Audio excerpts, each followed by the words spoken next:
Bhagavate Vasudevaya. Om Namo Bhagavate Vasudevaya. Om Namo Bhagavate Vasudevaya. Om Namo Bhagavate Vasudevaya. Reading from Canto 2, Chapter 3, the first verse. Text number 1. Narayanam Namaskritya Narayanam Namaskritya Naram Shaiva Narottamam Naram Chaiva Narottamam Devim Saraswatim Vyasam Devim Saraswati Vyasam Tato Jayamudirayat. Tato Jayamudire. Text 1. Narada Uvacha Deva Deva Namaste. Oh, that's chapter 5. I'm sorry. The marker was in the wrong place. Chapter 5, text 1. Okay. Sorry about that. Huh? You didn't mark it. Okay, I'll find it. Canto, chapter 4. Oh, there we go. Okay, back here. Sorry. Chapter 3, text.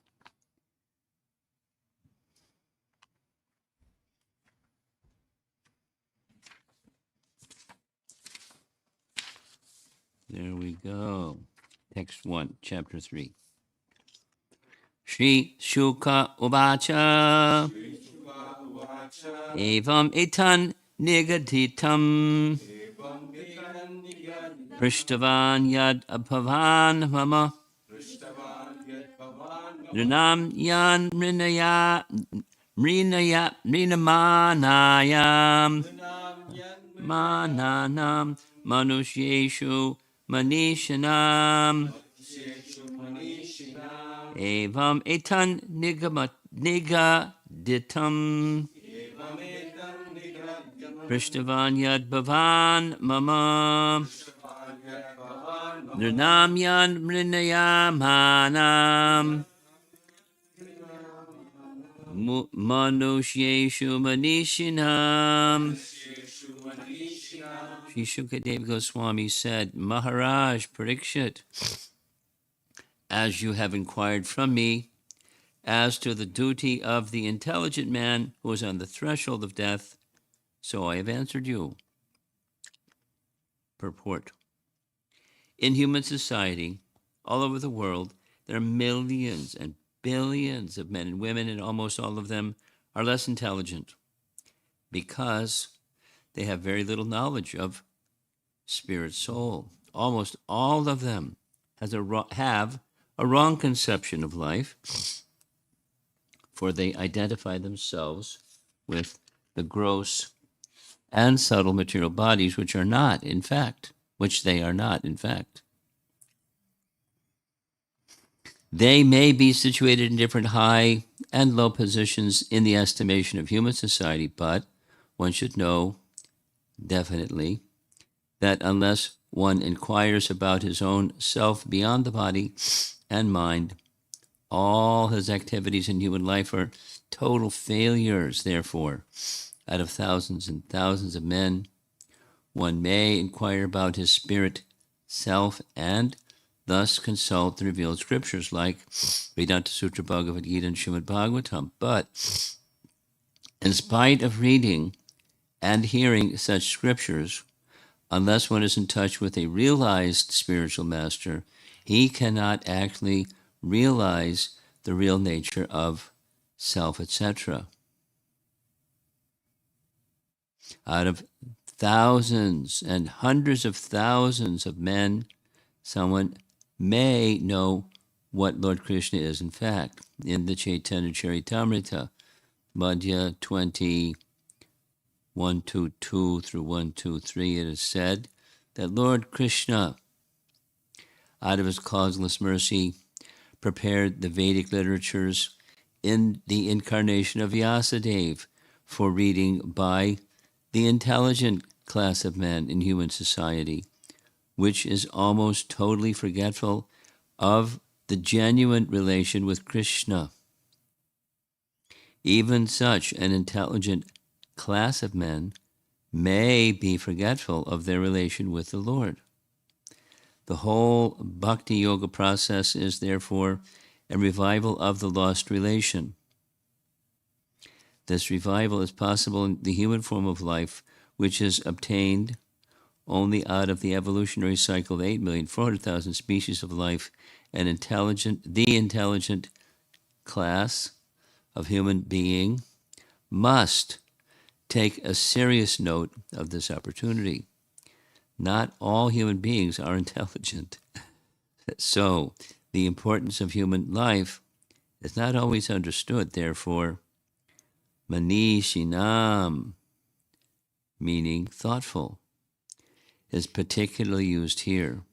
A munishinam person, like Maharaj Parikshit, must, therefore, take to the lotus feet of Lord Krishna and fully engage himself in devotional service, hearing, chanting, etc., of the holy name and pastimes of the Lord, which are all Hari Katamrita.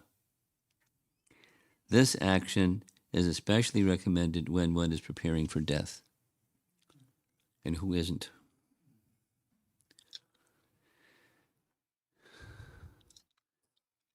A very traditional, classic kind of Bhaktivedanta purport. He would never tire of ABC, ABC, ABC. And why? Why? Because people hear ABC and they don't get ABC.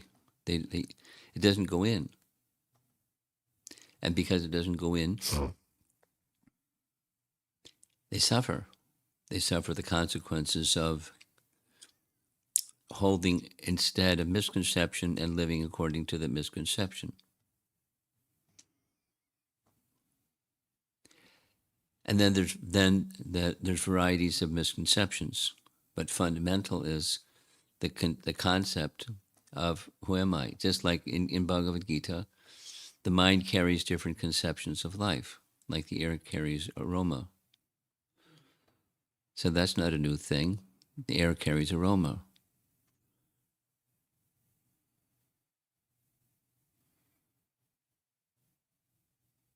Oh, I very clearly remember, some things I remember. There's a long drive to go from Alachua to Fort Lauderdale. And along the way, there are urban populations, left side, right side. And one of the things that urban populations need is a garbage dump. There's one in New York City, and they put it in Staten Island. You drive along that highway, North and South Highway in Staten Island. It's on the western side of the island, and it's a big mountain of garbage dump. And if you don't know if it's a garbage dump or not, maybe it's just a bump in the hill. There's all these flying creatures, crows, that hover around garbage dumps, swans in lakes and ponds, and the crows over by the garbage dump. And it's a big, big hill, and there's zillions of birds flying around. And then there's the bad smell. Depending which direction of the wind, it smells bad. Even, whatever the direction, it still smells bad. So that's the air carries aromas. Same air, somewhere downstream of the air, it passes over a rose garden or something, botanical garden, and it smells nice. Same air. So as the air carries aromas, mind carries conceptions.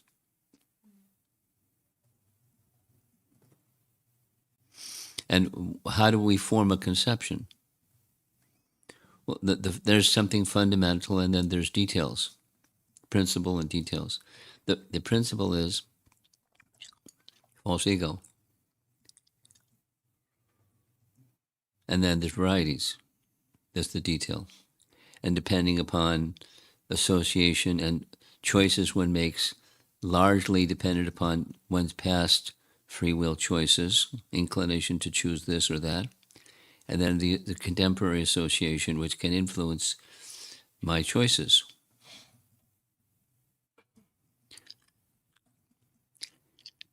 But it's the behaviors or the decisions that I make or anyone makes is largely dependent upon association. Sangat, Sanjayate, Kama. So these are basic principles, nothing new.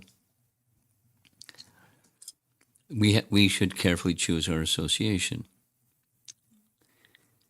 and with a purpose, so the purpose of elevation through making the right choices. Supposing you don't have intelligence to make the right choices, then you can make the wrong choices, and then there's consequences. So how do you get intelligence to make the right choices? Super soul. Then the divinity, the inclination towards divinity, which is this chapter, pure devotional service.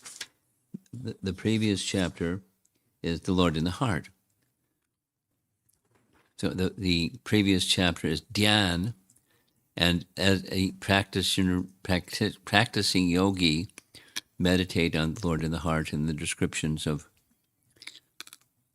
what that search within the heart is, and what the form of the Lord within the heart looks like, and that's part of the meditation. It starts with association, and those inclined in that way, they want the association of others that are inclined in that way. Birds of a feather. And then with that association, then advancement on towards the target of Paramatma realization. That's chapter 2 of Canto 2.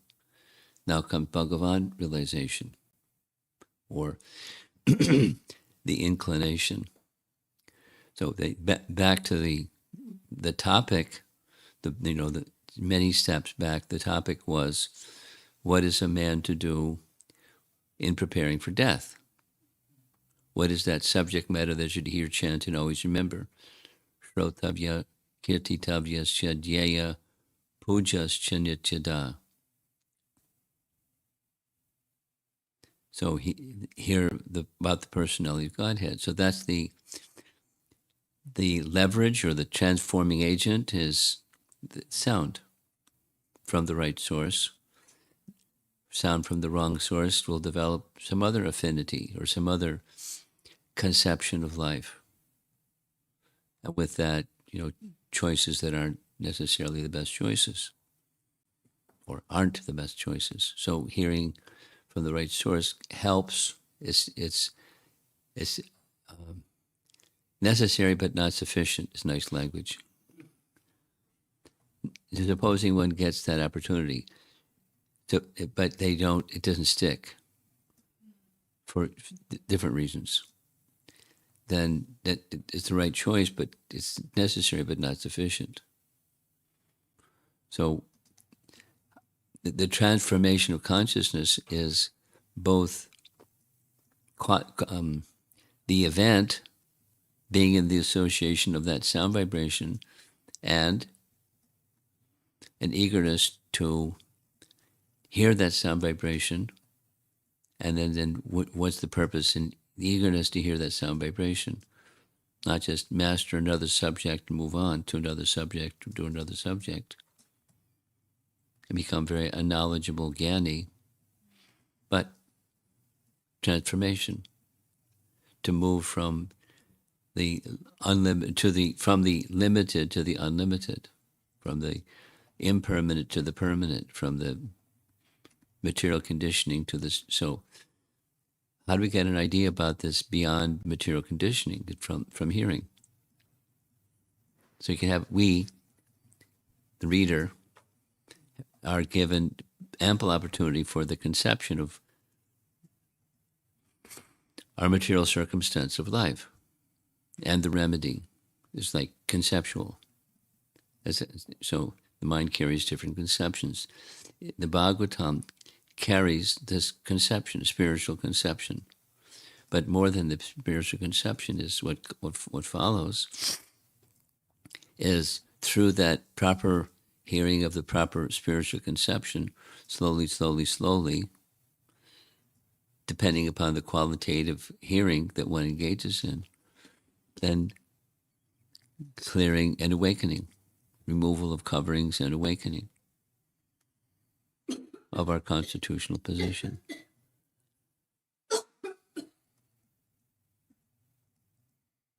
And that's our journey. So the Bhagavatam is a composition by Vyasadeva to carry us to that Bhagavan realization in full.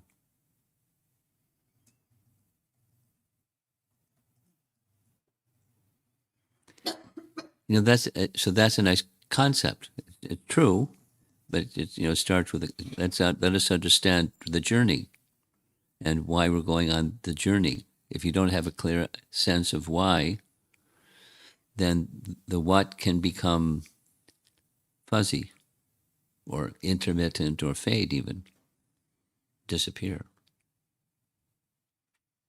and replaced with something else.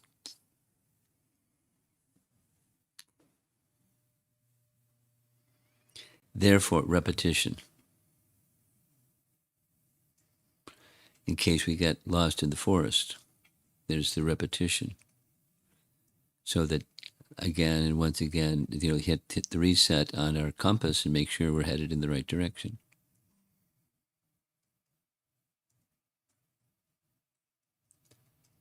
So to summarize again, the message that's being repeated here and so many other places is spiritual conception of self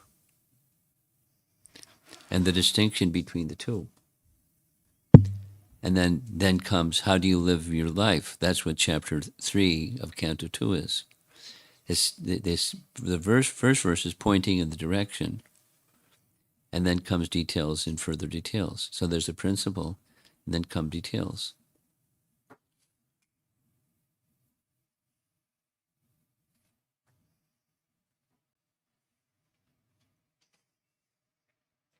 I think I'm going to read the next verse and purport. It's a long purport. What happened?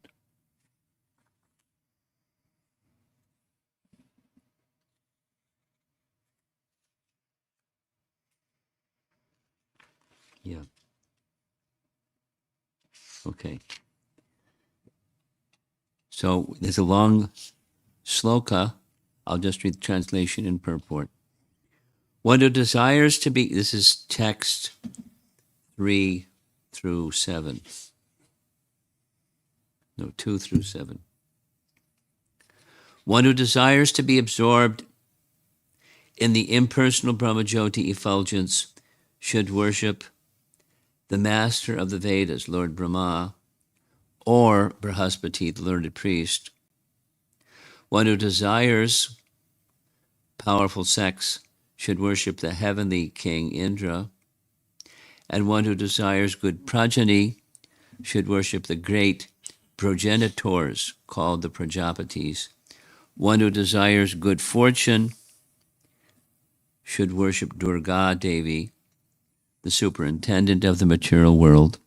One desiring to be very powerful should worship fire, and one who aspires only after money should worship the Vasus.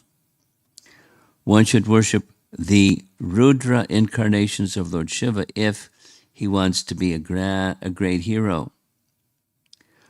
One who desires to attain the heavenly planets should worship the sons of Aditi. One who desires a worldly kingdom should worship Vishvadev, and one who wants to be popular with the general mass of population should worship the Sadhya demigods. One who desires a long span of life should worship the demigods, known as the Ashvani Kumaras. And a person desiring a strongly built body should worship the earth. One who desires stability in his post should worship the horizon and the earth combined. One who desires to be beautiful should worship the beautiful residents of the Gandharva planet. And one who desires a good wife should worship the Apsaras and the Urvashi society girls of the heavenly kingdom. One who desires domination over others should worship Lord Brahma, the head of the universe. One who desires tangible fame should worship the personality of Godhead, and one who desires good bank balance should worship the demigod Varuna. If one desires to be a greatly learned man, he should worship Lord Shiva. And if one desires a good marital relation, he should worship the chaste goddess Uma, the wife of Lord Shiva. It's a long verse. Purport. There are different modes of worship for different persons desiring success in particular subjects. The conditioned soul living within the purview of the material world cannot be an expert in every type of materially enjoyable asset, but one can have considerable influence over a particular matter by worshiping a particular demigod, as mentioned above.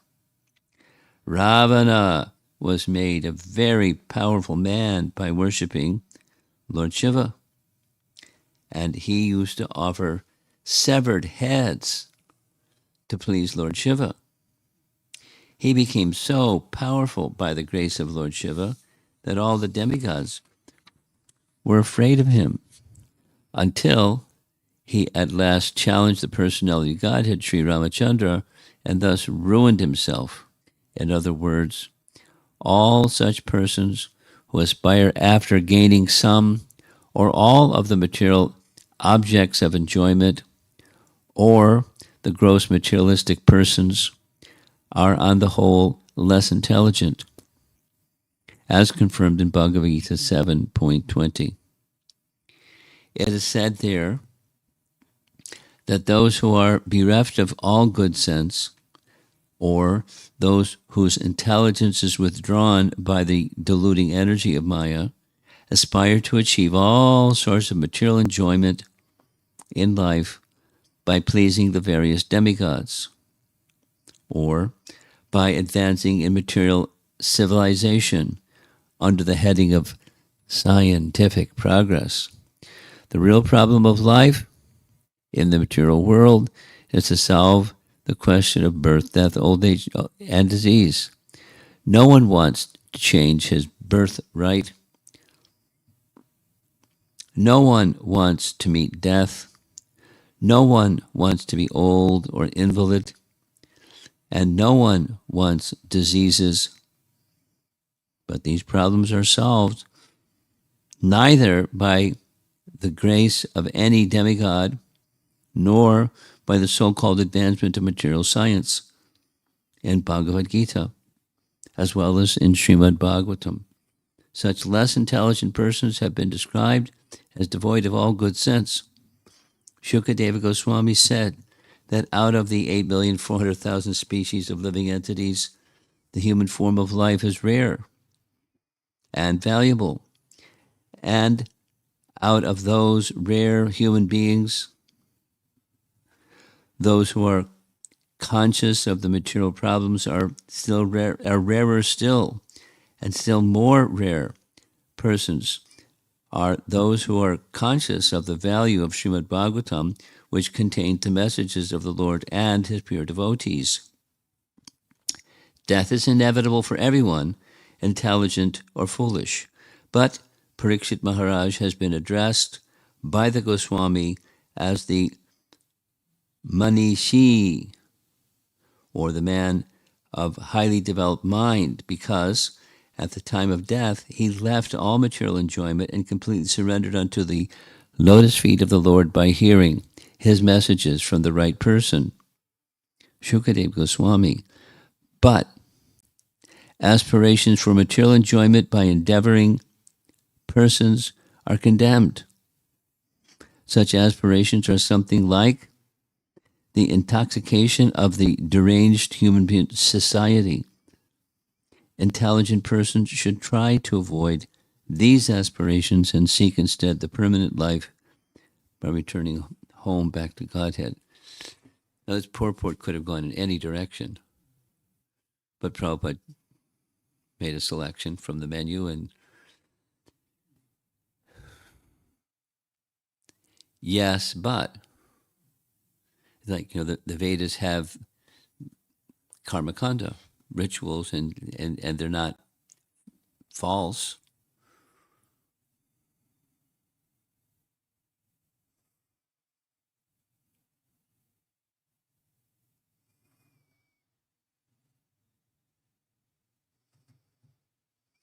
I'm pausing because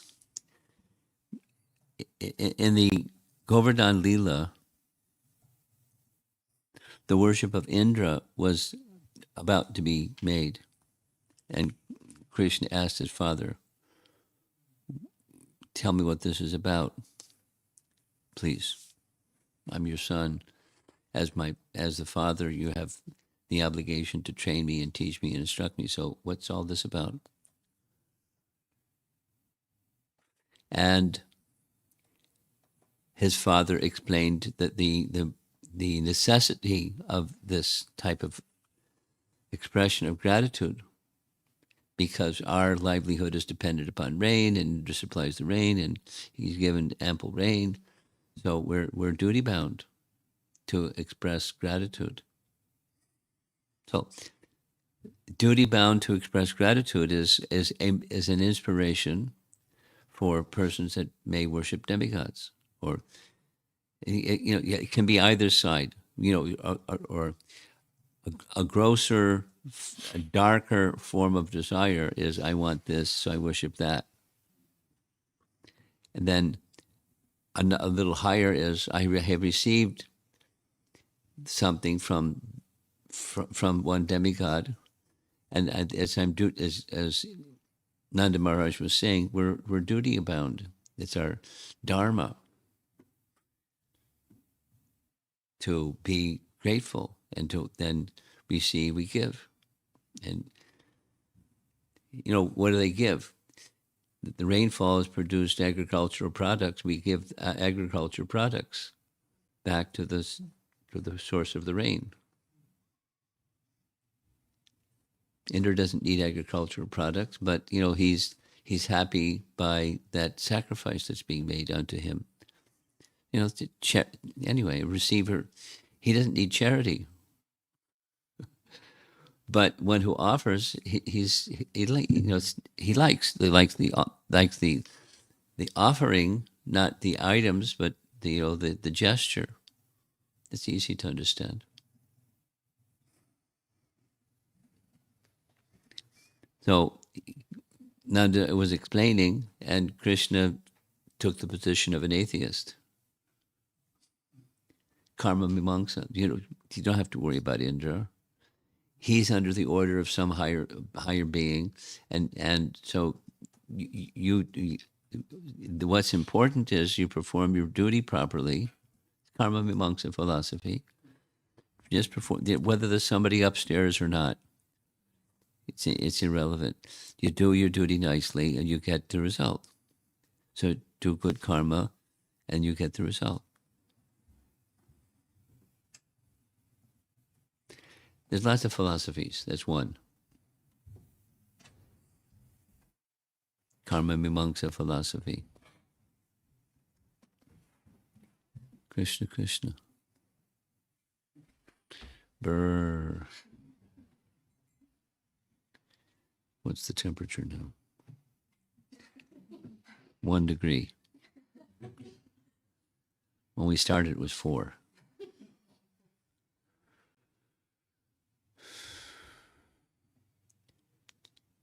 We're reading Canto 2, Chapter 3, text number 1, and then 2 through 6, 2 through 7. And you're just wrapping up.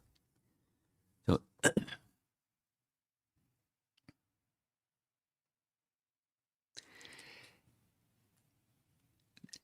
why are these opportunities of worshiping this deva and that deva, why are they there? So there's two ways of looking at it. One is I want, and so here's by recognition of the authority of the Vedas, I get what I want.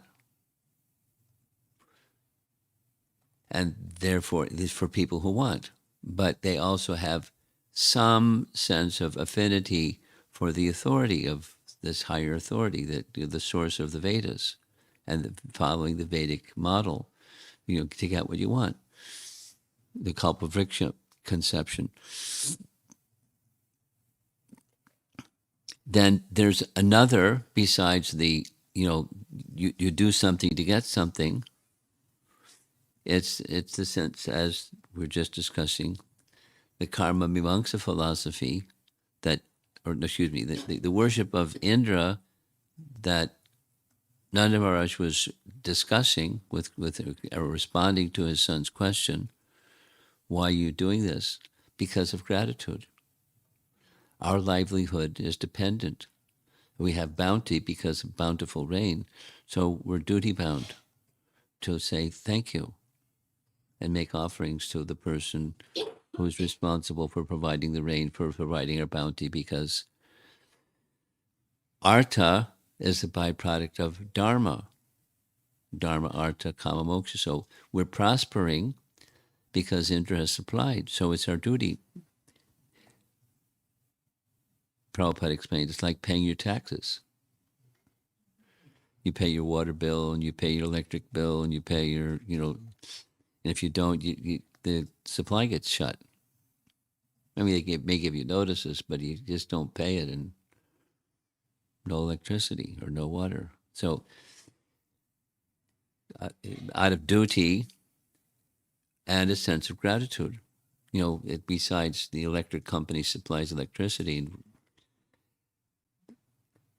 I just had a communication yesterday with Urmila. I said, it's what the temperature is going to be tomorrow or today.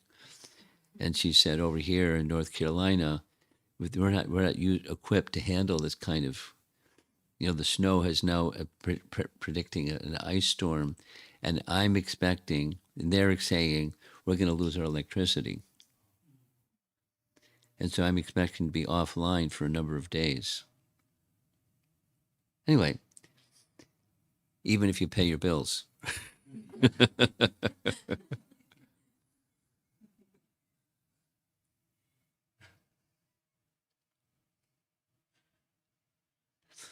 But so Krishna's karma monk's argument is, Indra, he's obliged. You don't need to go flatter Indra and say, just pay your taxes. Pay your due. You do your duty properly, and Indra's obliged. Whoever Indra gets his power from, that's another thing. The karma monksa doesn't ask that question. Krishna didn't speak that. He's speaking atheism. Just do your duty nicely. And then exclamation point. And then we're really duty bound to Govardhan Hill because da da da da da da. So let's worship Govardhan Hill. Take all this paraphernalia. Let's worship Govardhan Hill. So because of the affection for Krishna, his father shifted the plan, the gratitude plan, because Krishna had a purpose. It was curbing the pride of Indra, because he was proud. I'm Indra. I'm the king of heaven, and people are worshiping me. Woo, woo, woo. Pride. In a qualified person, Indra is certainly a qualified person, but he has a pride problem.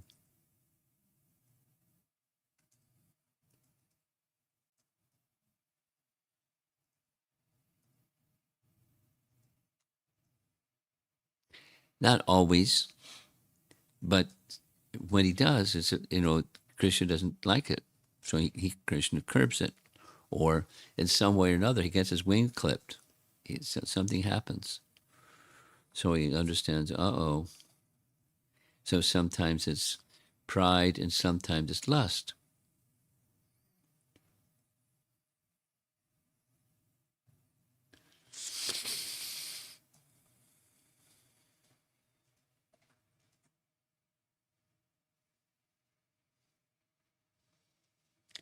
I'm pausing again because during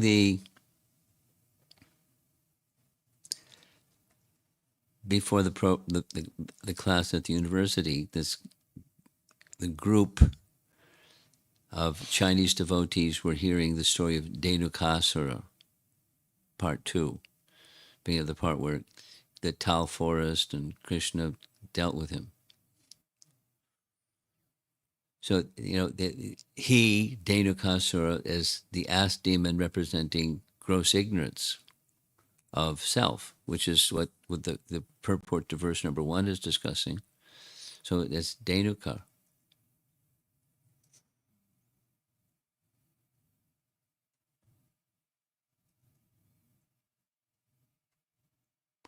What does Dhenuka mean? What's the meaning of the word? So that was a question. So little research. Dhenu means cow, and ka is diminutive, like a little one, a little cow, like a calf. Dhenu ka, and has nothing to do with what he did, but that's what the word means.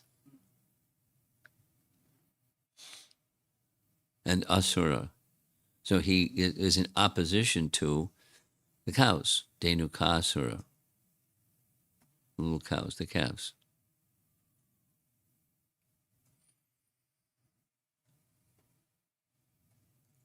So a question. So he Dhenukasura, according to Bhaktivinoda Thakur in 2 of his writings, the killing of the demons in Krishna's pastimes in Braja represent the Krishna's helping the sadhaka to overcome obstacles. So we were discussing this in the group.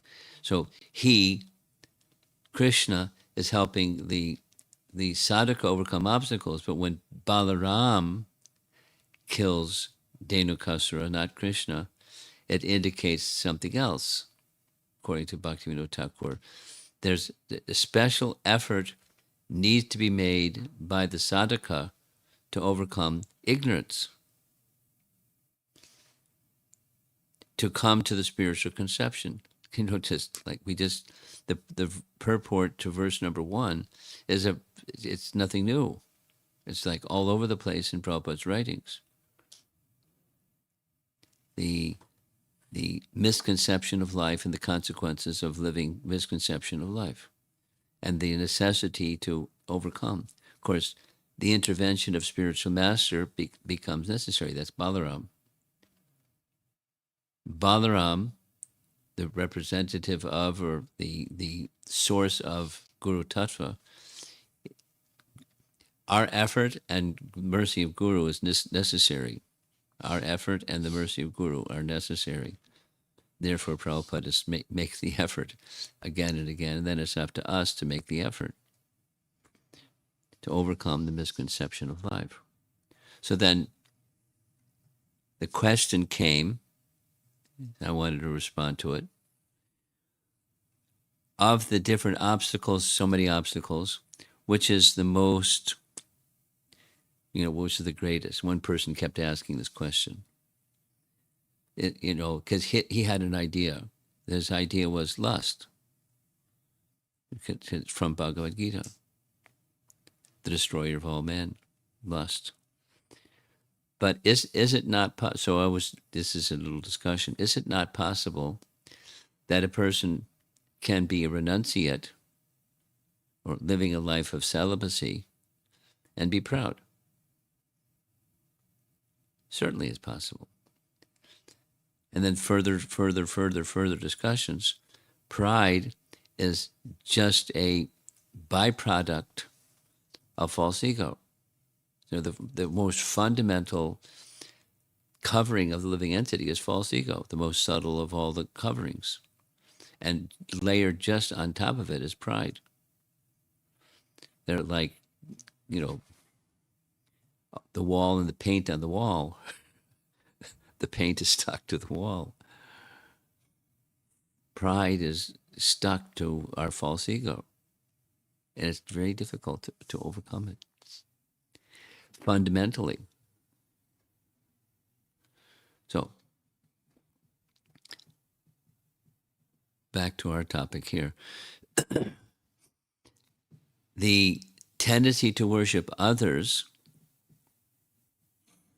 as it's seen in the Govardhan Lila, the tendency to worship others, karma mimamsa, Krishna was blocking it. That particular, flattering, that's how Prabhupada describes, flattering the demigod. Because, you just pay your taxes, do your duty, perform your duty properly, and everything will come, because that fellow, Indra, he's obliged. He's under, there's no statement that, where does Indra get his affinity for, or his power to produce rain or anything. The Karma Mimamsa doesn't address anything to do with the Supreme. It's just karma. That's it. Karma is is God. Kind of. There's no description of God, just of an entity or something, a principle. Just karma. Do your duty, and the results will come. Karma mimamsa. It's atheism, derived from the Vedas. It's a misconception, a misderivation, but so the back to this verse and the whole concept.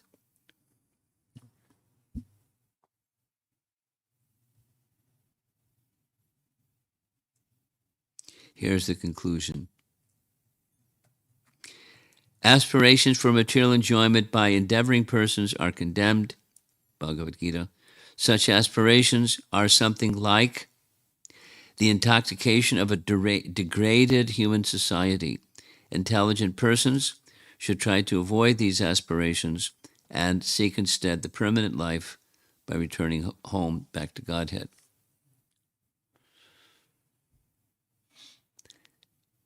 Just a comment, and then I'm going to end, see if there's some discussion. The phrase, back to Godhead, is like a carrot. It's like,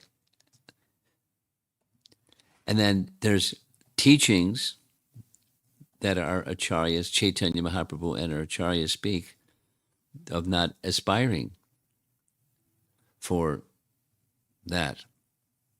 Liberation, moksha, cessation of the material sojourn, and then the entrance into something else beyond the material sojourn, which is, perhaps what back to Godhead means to some people, to many people who read it, because we're accustomed to do something to get something, fruitive. So make your target the spiritual something as opposed to the material something. And then, the higher, so it's there again and again in Prabhupada's teachings, back home, back to Godhead. This is slogan, the banner of his magazine and so forth, the backbone of the Hare Krishna movement, back home, back to Godhead. And then there's this other notion of just be engaged in service. And there's another way of saying this, that's back to Godhead. Mama Jamani Jamanishwari Bhavatad Bhakti Rahaituki Toi. That's back to Godhead. Ahaituki Bhakti, causeless devotional service. Not by some cause, but without cause. That's back to Godhead. So there can be different definitions of what back what is meant by back to Godhead. So many people, it just means change your dress from from Detroit to Goloka.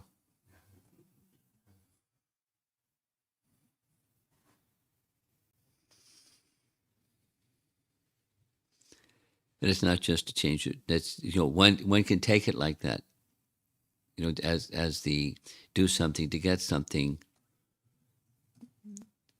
principle of material life. Well, so arguing against material life, then it may be taken that it's just another material thing.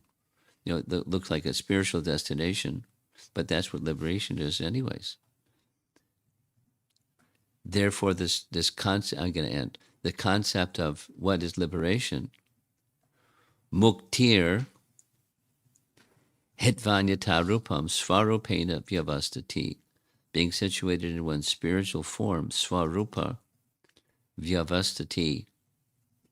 And what do you do in your spiritual form? You engage in service to the Supreme. And that's what real liberation is, or that's what back to God it is. And that can be done in any position, whatever your dress might be.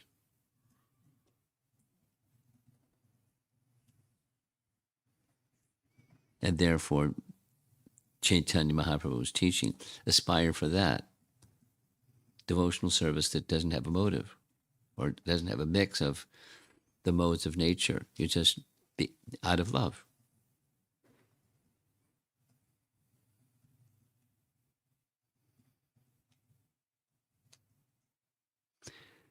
Okay, let's see if there's some discussion. Certainly the message of serve Krishna out of love is the message of the Bhagavatam.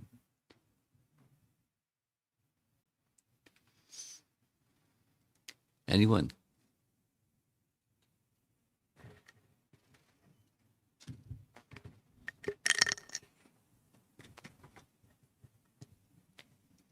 Hare Krishna, Guru Maharaj. Hare Krishna. Guru Maharaj, this question is about the misconceptions, and I was just connecting the couple of classes over this visit. And it's like even the last Bhagavatam class we heard, one of the sense that I was getting was that when I was hearing about this subtle body and this whole thing, and even today's class, that how the ignorance is so pervasive in both the gross and the subtle body and identification. Yes. And then this intervention by the spiritual master, I was just appreciating even this second verse that we heard, that truly the purport could go in any direction from the translation. But like how Srila Prabhupada was so merciful in redirecting our attention back to what the aspiration should be, and how to, even in the last line, saying that, oh, avoid these aspirations. They're not going to help you. Yeah. While the explicit. while the translation was very different. Yeah. And could have been misleading if he didn't intervene with his mercy. Right. So I was just then now thinking Not about misleading, but misread. Go ahead. So I was just, when you were giving the example of the wind or the air carrying the aroma, and then the conceptions are seen in the mind, or the mind carries the conception. Yes. But the conceptions are formed in the false ego. Well, you saying they're formed in the false ego, or they're carried in the false ego? They're carried in the mind. Right. And but then when I was hearing, and maybe I misheard, but what I was hearing is, how do we form the conception? And I thought I heard that it's Well, the false. the formation of a conception, in principle, is association. So then there's, supposing somebody is in good association and their orientation, their inclination is yuck. So they're not going to, they won't get full benefit. In fact, they may make offense when they're in good association. But that's the method. So therefore, like Nityananda's rescuing Jagai Madhai, very important lila. The compassion of Lord Nityananda, or the compassion of Guru Tattva principle, and each of us are meant to become like that. With some discernment of where you draw the line, and where it becomes worse for the person because they make some offense. But Lord Chaitanya was ready to chop him, at least Madhai. So how to liberate a person, back to the main topic, how to liberate a person whose false ego says no, for whatever the coverings might be, the false ego coverings, the flavor of it, the thickness of it, the type of it, and how deeply embedded it is. Somehow or another, so it's a nice phrase, somehow or another, just like somehow or another, how did we come into the material condition? Somehow or another. And how do we get out of the material condition? Somehow or another, even for people who are stubborn, providing opportunity. So, stepping back, therefore, in this age of Kali, the broadcasting of the holy name. Now, some people hearing the holy name may feel offended, or they may speak badly. Just this morning, I was hearing Prabhupada saying it was at 26 Second Avenue, and people are complaining to the landlord and to the police about our kirtan here at 26 Second Avenue. But we don't stop. We may, pad the walls or soundproof the walls or do something so people complain less. But the benefit is there nonetheless. There have to, what's the point where it's not optional. It's not negotiable. That's the phrase. The sound vibration of the holy name and the Srimad Bhagavatam and so forth, it's not negotiable. That's of this age of Kali. It's not negotiable. And other methods aren't going to be as effective for various reasons. Like a disease and a medicine can cure the disease if you have the proper physician. So it's the physician's recommendation for this age, and there's not another medicine. Eva Kevalam. Kevala is a strong word, absolute. Eva Kevalam, certainly absolute. And thus, in other processes, some in connection with the name of God. And then the topics in relation. So, back to your question.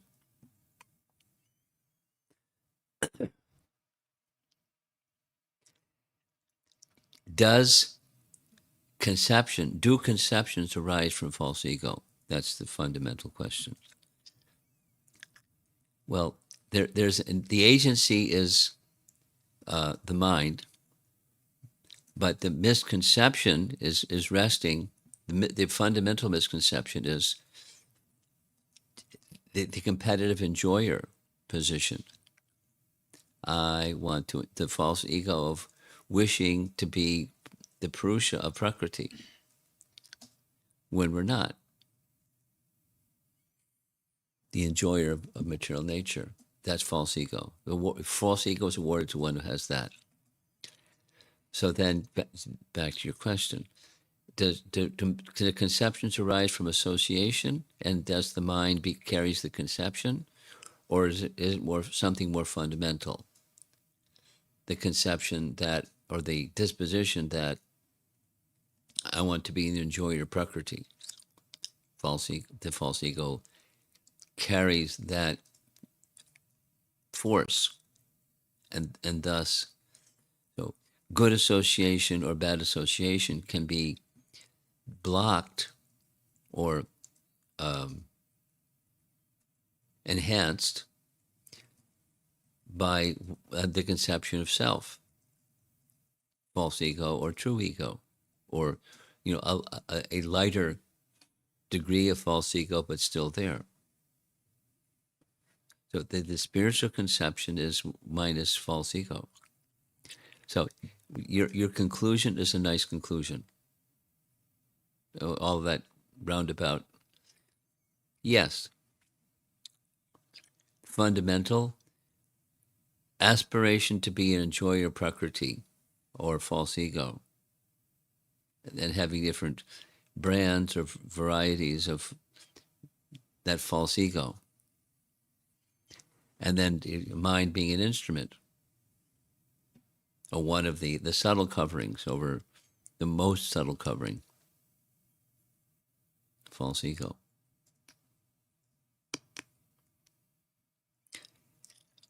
Nonetheless, having said all of that, it's not a wrong conception to say, due to association, the mind does form a certain conception. Yes, underlying is the most subtle, but it's not wrong to say. It's correct to say. There's behind what's the cause of that, what's the cause of that, what's the cause of that. But it's also correct to say, through association, the mind forms and may modify the conception. And it's true.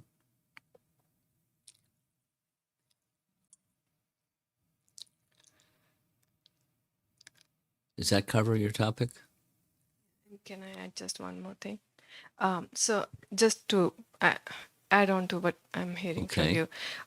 So when we were hearing Prahlad Maharaj's prayer to Lord Narasimhadev and his spiritual aspiration of Nij Bhritya Parshava and the Swarupena Vyavasti, to me it seems is the same aspiration. And in fact, it's further emphasizing that importance of having a constant aspiration of in the service of the servants of the servant or of the spiritual master, and that is Swarupena Vyavasthiti. Okay. I'm just rounding up. You're looking for confirmation. Confirmed. Okay. Others?